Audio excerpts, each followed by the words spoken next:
Hey everybody, welcome or welcome back to my channel. I'm so glad that you're here. Today, y'all, we're gonna do a couple of exciting things. We're going to do our weekly harvest of the fall garden, but also we're gonna be planting some more fall garden seedlings. I'm gonna tell you what those things are, how do we even have seedlings to be planting, and we're gonna walk through that whole process. Before we jump into this vlog, I want to thank the sponsor of this video, which is BetterHelp. If you go to the link in my description box below, you can get 10% off of your first month. BetterHelp connects you with therapists. They have therapists all around the world. And if you're going through a tough time and you need somebody to talk to, I cannot recommend BetterHelp enough. It is a trusted source where you can speak to someone about whatever issue that you may be facing, whatever challenge, whatever circumstance that you feel like you just need someone else to talk to. It could be divorce, it could be buying a new home, it could be moving to a different state, it could be children issues, it could be issues of yours, of addiction and things like that. Whatever it is, I encourage you, don't go through it alone if you feel like you need a trusted partner to talk to. There's so many ways to connect. Once you click the link in my description, like I said, it'll get you 10% off of your first month, but you fill out a questionnaire that asks you about your preferences in terms of therapy, what you're looking for therapy for, and what type of therapist would you most like to be partnered with. And within as little as 48 hours, they will match you with a therapist, and you can talk to that therapist via video, via text, via phone call. And so there's many different ways that you can connect. And so I encourage you, especially as we approach this holiday season, a lot of times it can be very difficult, especially if this is the time of year when you really are thinking about the people that you've loved, that you've lost. It may just be a little extra push to be able to talk to someone about it just to make it through the holiday season. So click the link in my description box below and get 10% off of your first month. BetterHelp, thank you so much for sponsoring today's video. Now let's get into the rest of this vlog. If you're new here, my name is Barbara. I live in Tennessee, which is in zone 7B. It is the middle of November and it is a beautiful day. It is like 72 degrees outside, and even the insects are confused because y'all, I had to put on my insect repellent spray because they were everywhere as soon as I got out of my car. And if you don't know, we sell insect repellent spray. Now, for most of you who are in a very, very cold region, you may say all your insects are dead. But for those of you that are in southern regions who are still having some fickle weather where it's hot, then cold, but hot for a minute, or like my Floridas and things like that, we do have insect repellent spray. I'll put a picture of it up here. You can buy it in our shop. We got a few orders last week for insect repellent, and I was like, who's still buying insect repellent? I looked up the states. It was Georgia and Florida still buying insect repellent spray, and that's okay. We are here for you. We got you if you need some insect repellent spray. But y'all, it's a beautiful day, and it's supposed to be beautiful. The next 10-day forecast is absolutely beautiful. I think the lowest temperature I saw is 65 during the day. So you know what? I am here for it. We're going to capitalize on it. We're going to do all the things. If you remember on one of my videos last week, I told you that I had seedlings ready to go out. But remember last week, y'all, we were like at a temperature of like 39 was the high one day, and it got down as low as 23 degrees. So much different this week than last week. And so last week I told you I didn't want to put my seedlings out because it was going to be sustained cold for like 3 days, and then it was going to warm back up. And I wanted to wait until it warmed up, and it's going to be warmed up for a while to give the seedlings a chance to get established in the raised bed and to grow. So that's kind of where we are today. We have several things to do. What I want to first show you is that, y'all, we had some failures with the first frost last week. So we had our first frost last week, like I said, which is late according to our estimate. Our estimated first frost date was estimated to be October the 19th. However, it did not come until November the 12th, 13th, somewhere along in there. And so some stuff, y'all, didn't make it. Everything in the greenhouse is fine. But remember, I had one raised bed out here. Let me go show you what the raised bed looks like, because y'all, my stuff did not make it in the raised beds behind my house. I'm surprised, very, very surprised, but I'm okay. I'm okay from one gardener to the next, because you hate to see your stuff die, because you spent money, you spent your time, you spent your energy. But let's go first talk about this elevated raised bed that I have outside, and then we'll get to the business in the hot tunnel.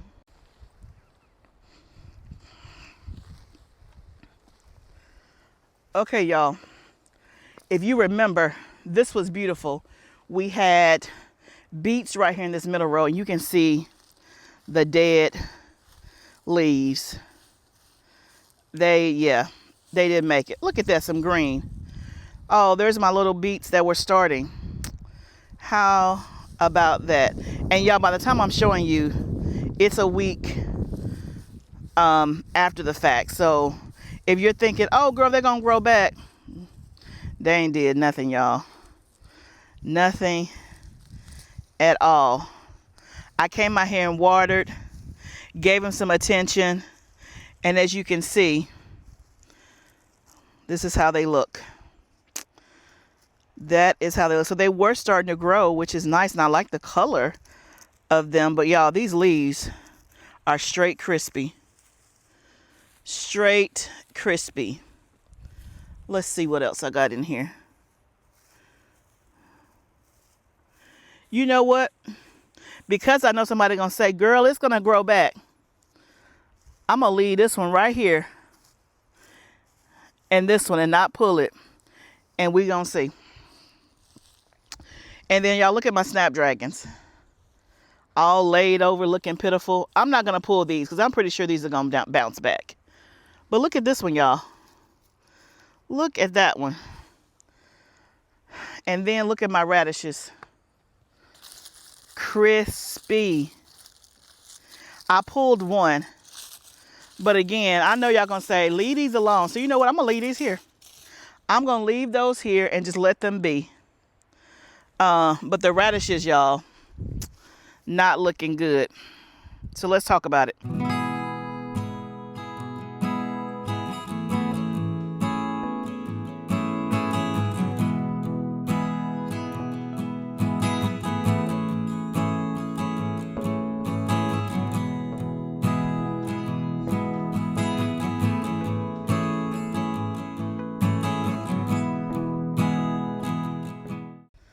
Okay, so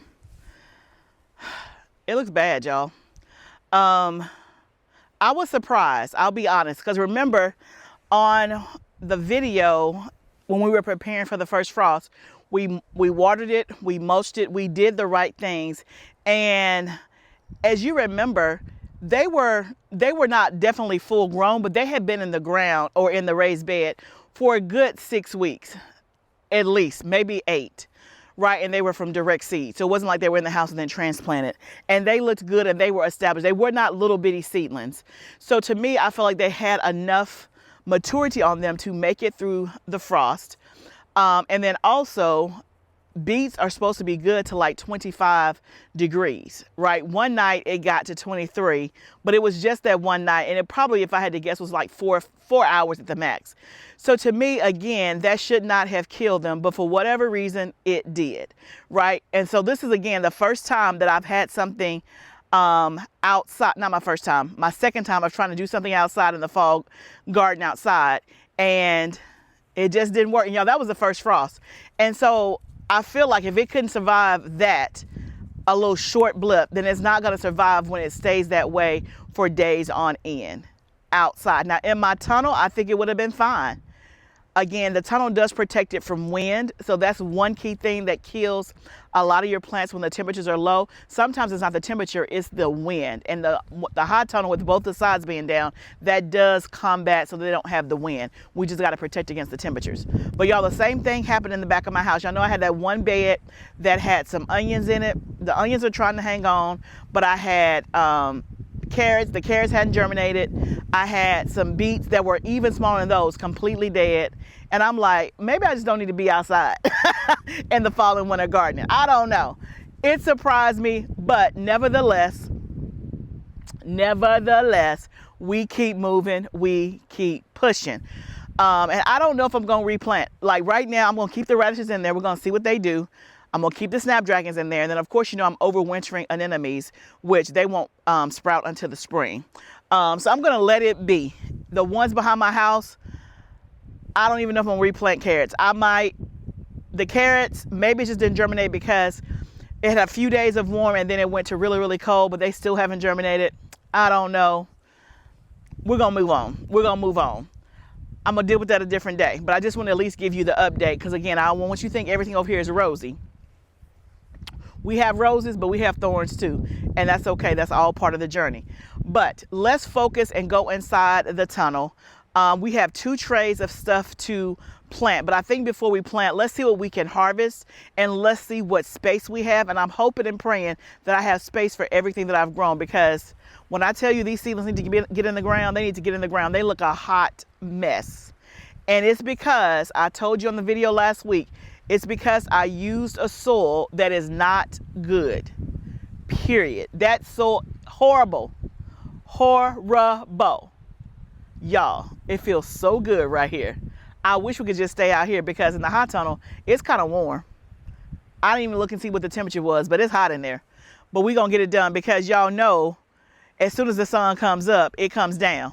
With the whole daylight savings time, it's like you got 5 minutes of daylight. So y'all got to get to it. So let's get to it. Okay, guys, to maximize our time, we're not going to do the traditional weekly harvest that we would normally do in terms of harvesting everything that is ready, because I have a lot that I could harvest. I think what I'm going to do is I'm going to start off by harvesting cilantro, because we haven't harvested any of that, and I want to go ahead and harvest some and give it a chance to keep growing. That's number 1.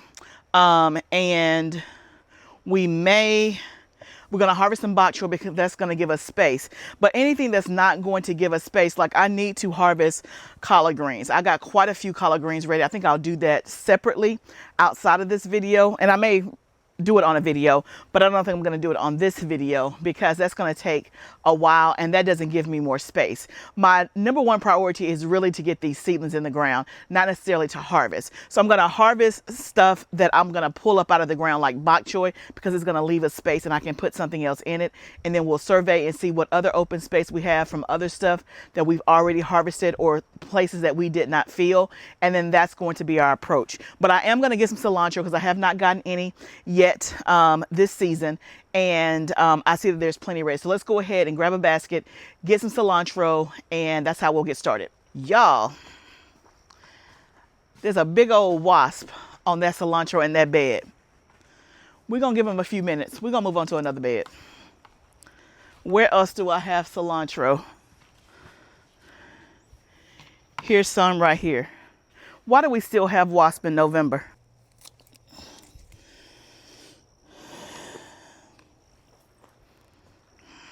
Oh, it smells so good.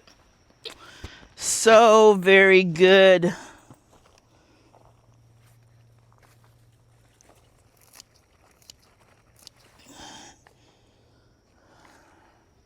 Oh, smells so good. Listen, y'all. Well, first of all, do you see how beautiful this bed is? Oh my goodness. I didn't even realize, I guess I wasn't, when I say I wasn't paying attention, like obviously I'm harvesting the bed, but I wasn't out here to necessarily do a garden tour to check on things. I was out here for a specific purpose, which the primary goal was to get my seedlings out, and then I'm harvesting just to kind of make some space and to get some cilantro. But when I'm doing the voiceover for this little part of the video, I'm looking at my beds and I'm like, man, they look good, if I must say so myself. Thank you, Lord. But anyway, what I was going to say is, y'all, do not sleep on herbs. Have some herbs in your garden. Now, obviously, I want you to grow the herbs that you actually use, eat, and buy. But herbs are so, I just feel like I did not appreciate herbs enough when I first started gardening. Look at all this beautiful cilantro. Look at that. So, so, so beautiful. To get that at the store, I don't know. A bunch of cilantro is probably what, like $1.50, something like that. If it's organic, that's probably the price. Now we're moving on to a different bed. And I'm loving the fact that I have some color in the garden, which is kind of hard to achieve in the wintertime because a lot of the things are green. And the things that are colorful are underground, like the carrots, beets, and radishes and things like that. But I'm getting some more cilantro from this bed. Y'all, my little bucket is filling up. I know, I gotta show you again. I gotta show you one more time. Okay, y'all, we got us a whole basket of cilantro. It looks amazing. It smells amazing. And what I do with this is I freeze dry it and I put it in jars, and that way I have cilantro all throughout the year. So if you don't know, cilantro is a cool season crop, which means you should grow it in the fall slash winter. Spring, maybe, but as soon as the temperatures get too hot in our area, by May it's going to bolt. So I grow primarily the bulk of my cilantro at this time of the year, and that way I'll have it all throughout the year. I actually have one bag left of freeze dry cilantro, and voila, I have cilantro again. So if you're new here, one of the things that I teach and that I talk about is I grow enough of one crop for a year. And so we do that various ways. One, growing the right variety. Two, making sure that you grow it at the right time. And three, succession planting. So because I know that cilantro is only going to grow in the cool weather, I grow a bulk of it now, and I'm harvesting it so that more will come back. Instead of me letting it stay on the vine and it going, it bolting, I go ahead and I harvest it so that it'll keep producing, and I'll be able to freeze dry this and save it until next year. Because in the summertime, when you want to make salsa and you're growing your peppers and your tomatoes and you just harvested your onions and all the garlic, you're like, man, cilantro should be grown in the summer because that's when all the salsa stuff is happening. No, if you don't have it already, you're gonna have to go buy it at the store in the summertime, because if you're living in a climate like me where it gets extremely hot and humid, your cilantro is going to bolt. It is going to go to seed and it's going to be bitter. So if you're not growing cilantro, put that on your list to add it in the fall. It grows, now it takes, for me, it takes about 7 days for it to germinate, but once you put it in the ground, it grows relatively pretty fast. I would say this has probably been in the ground, I don't know, maybe 3 or 4 weeks. And I have it in several places throughout my raised beds, so I was able to harvest a whole bucket, and that way it'll just continue to grow, and we'll just keep harvesting, keep freeze drying, and we'll have enough to last us until we can't grow it anymore. So that's what we're gonna do with the cilantro. Let's see what else. I'm gonna go ahead and harvest some parsley just because it's overflowing. And again, parsley is a cool season crop. Now, I planted this parsley last fall. Yeah, this time last year I planted it, and it has lasted all throughout the summer for me, and now it's back thriving again. It did not go dormant completely in the summer. It died back quite a bit, and it wasn't growing, but it never died. And so now it's come back with a vengeance. So we're gonna go ahead and harvest the parsley. If you don't know, you can use it for many seasonings. You can also, I freeze dry that as well. And you can also make chimichurri sauce. That's what's made. Chimichurri is actually made out of parsley. You can use it on a salad. You can use it, like I said, for garnish on garlic bread, things like that. So it's a great herb. And I think in my zone and above, it is a perennial and it'll last throughout the time. But again, parsley does not really do good in strong, high heat temperatures. Now, for whatever reason, it didn't die in my tunnel. So it did okay. But that's another one. So let's go ahead and we'll get a basket and we'll harvest our parsley. And y'all, we got so much. Maybe we'll just make this a herb harvesting day, because I got some sage I need to harvest as well. Oh, this is what I'm going to say. If you missed my video last week about 5 homemade pantry seasonings DIY, go back and watch that video. You will see in that video 90% of the things that called for herbs, they came from my garden.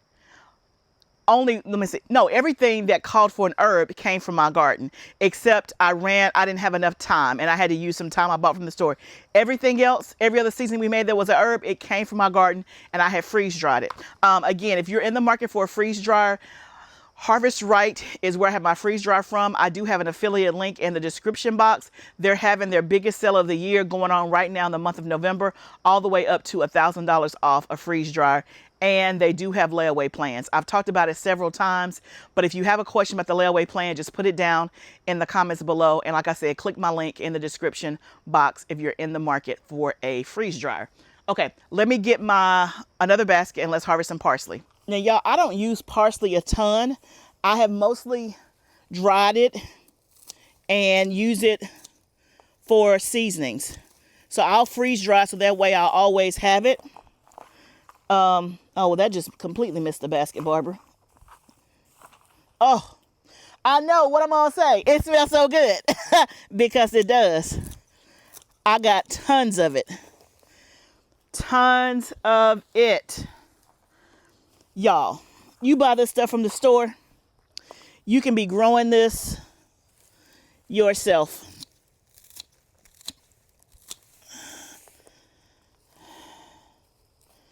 I got so much. Y'all, my freeze dryer is working overtime. Every day I'm freeze drying. Every single day. I think I'm gonna need 2 baskets.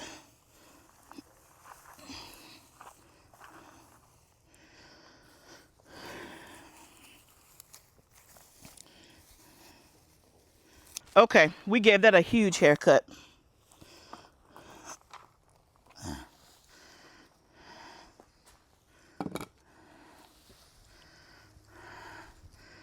Let's get out of the sun. Look at all that parsley. Oh, this is the curly parsley.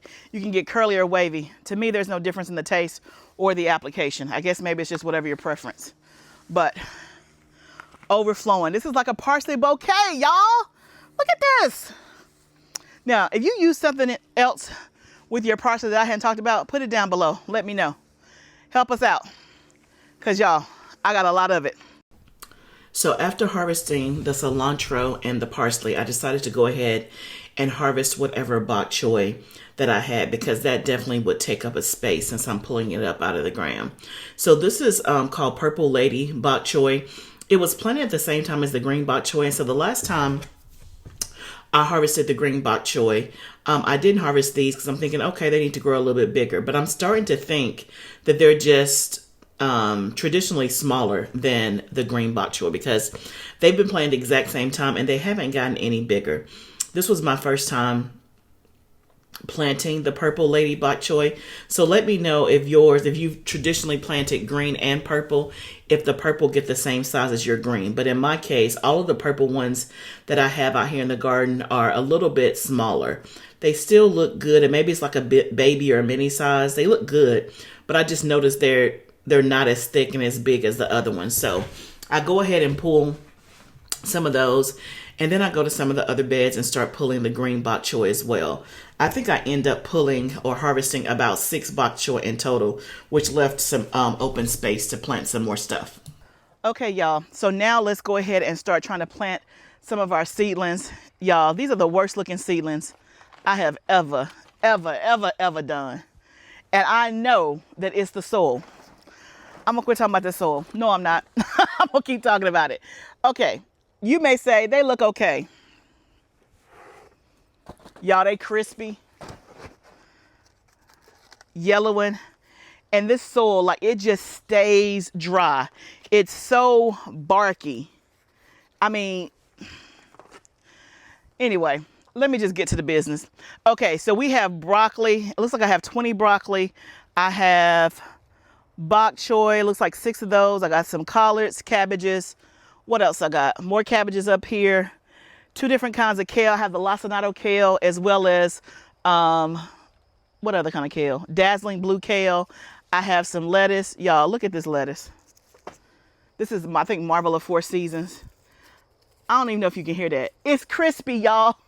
But I feel like once I get in the bed with some good soil and fertilize and take care of it, it is going to flourish. So all hope is not lost. And then I have some spinach. If you could feel this, it's just hard. It is just hard. If you didn't hear my story, it was on a video a week or 2 ago. I was completely out of soil. I was stretched. I was about to go out of town, and I needed to up pot these seedlings. And so I went to my local Home Depot and got a bag of organic soil that I've used before, but it wasn't this bad. It's horrible. Horrible. I think I got a bag of it in here. I don't even want to give it to anybody because I can't give it to you in good faith. I'm going to show you a picture of it because I know you want to see it. And I said I wasn't going to do it, but I'm going to do it because it's just that bad. It's a waste of money. Waste of money. But I have, what is this? 64 new plants. Now, you may say, well, I thought your whole garden was planted. Y'all, I don't know. I'll have to do you a tour later. But it's absolutely beautiful. and it looks full, but I still got some open spaces. I don't know if I got spaces for 64, but we're going to see what we can make work, because I have taken the time to do it. So we needed to get in here. We needed to get in here. Now, what's going to be my strategy or plan? I don't know. I don't know. We're definitely going to be planting a little bit more intensively, but let's just get into it. Let's just get into it. And you know what? Let's start at the back, because I have some open holes there. And I'm definitely going to try to see if I can do some more broccoli back there, because of course, you know, broccoli grows big, and all of that. So let's do that. And again, if you're wondering, how do I have this?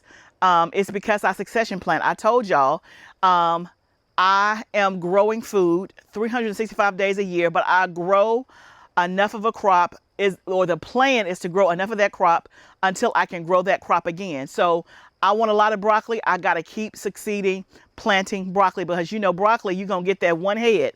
Yes, you'll get some side shoots, but them side shoots ain't for dinner. That's like munching on.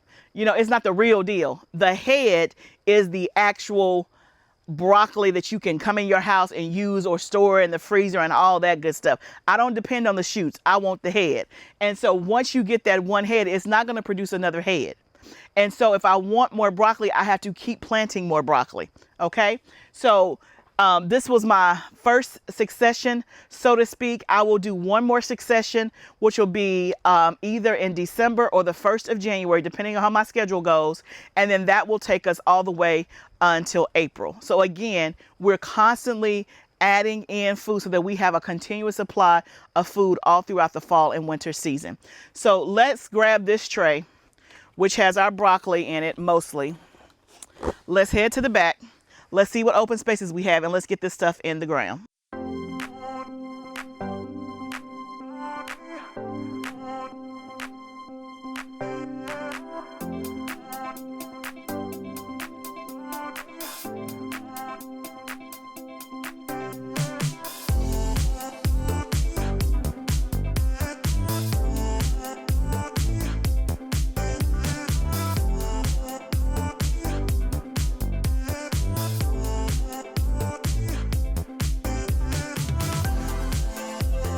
Okay, so y'all, we got 10 broccoli in. We still have 10 left, but that was all the holes I had over there. I may have some on the other side, I'm not sure. But I added amendments to those holes. I've added amendment to this bed. I have a section here that I can plant. So I swapped out trays and got like the lettuces and the spinaches and stuff like that, and the kale to put in this bed instead of broccoli, because it's going to take up more space, and I can get more bang for my buck here. I've added some amendments. I'm just raking it in, and then we're going to go ahead and plant. Something else I was going to tell you. Oh, what was in this bed, what was in this section right here was holy basil. We pulled that out, I guess, a week or so ago. And then in the back were jalapenos. So that's why we have this open space. And so we're going to plant this space as much as we possibly can and try to get quite a bit in here, which I think that we can. So I have lettuce, I have spinach, and I have kale that I'm going to kind of put in this area. No rhyme or reason. We're just going to get it in here. So as you can see, the broccoli just takes up a lot of space. That's broccoli in this bed here. The leaves are, you know, I can plant some stuff under the leaves. But yeah, it's taking up a lot of space. So I definitely did not want to do more broccoli in this bed, even though I had broccoli left over. I opted to do some of the smaller crops because I can fit more in a space, because my goal is, out of these 2 trays that I've started, my goal is to get all of them in the ground or in a bed, and not have anything that I have to get rid of. But also I want to make sure that I can get the most in there. And so to me, putting the broccoli in the back where it was a single hole was the best thing for that. And then some of the smaller things like the kale, the lettuce, and the spinach, I can kind of plant intensively in this bed and get a lot in this space.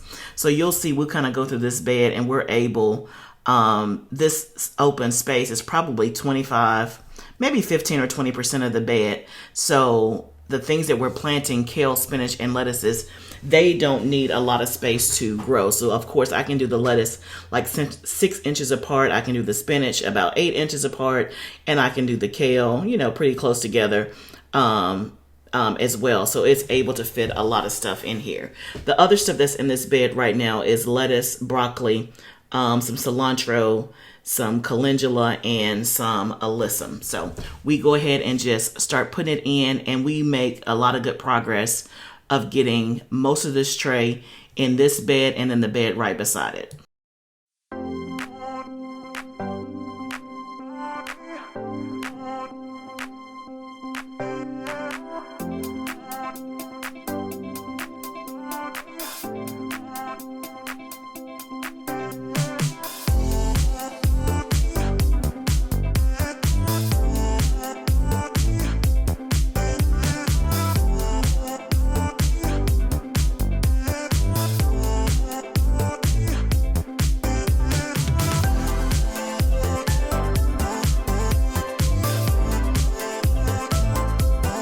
Okay, y'all, we were able to get about, I would say 90% done. I still have about 15 plants left. So out of 64, we got rid of the majority of them. And then I just walked around to the back and I identified probably at least 10 more spaces that I can put stuff in. So I'm almost there. And then the other 5, I'll squeeze in somewhere. But I used the open space that I had on this side in these beds that was already kind of like readily apparent. And of course you saw me do those right there. I only have an hour or so left before it gets dark, and I got to do some other things. So I'm going to table this for now. And in this video, like I said, we got the majority of them out. I watered everything in. I watered the seedlings. It's going to be interesting to see how they do now that they're going to be in good soil and not that old tired, ugly soil that is just, it's just messed up. Anyway, but you live and you learn. And again, I knew I was taking a risk when I did it. But again, it didn't kill it. It just didn't nourish it very well. And yes, I did fertilize. I did all the things. Still didn't do anything. But anyway, we had a good day in the garden. I got to go jump on something else. I appreciate you hanging out with me today in the garden. And plus, we got some goodies to go in the house. We have parsley, cilantro. I also harvested some calendula that you didn't see. And I have a whole basket of bok choy. Let me show you. Whole basket of bok choy. I think there's like 6 bok choy in here, the purple and the green. I dumped our parsley in this bag. Then we have our bucket of cilantro, and you can see our calendula. So a great day in the garden. There's plenty more to be harvested out here, but the main primary goal was to get the seedlings in the ground so they can start growing and being nourished and fed. I cannot wait to see you in the next video where you meet me in the garden, meet me in the kitchen, wherever I may be. If you have not subscribed, please subscribe to my channel. Remember, gardening is a journey. Let's do it together. I can't wait to see you next time, friend.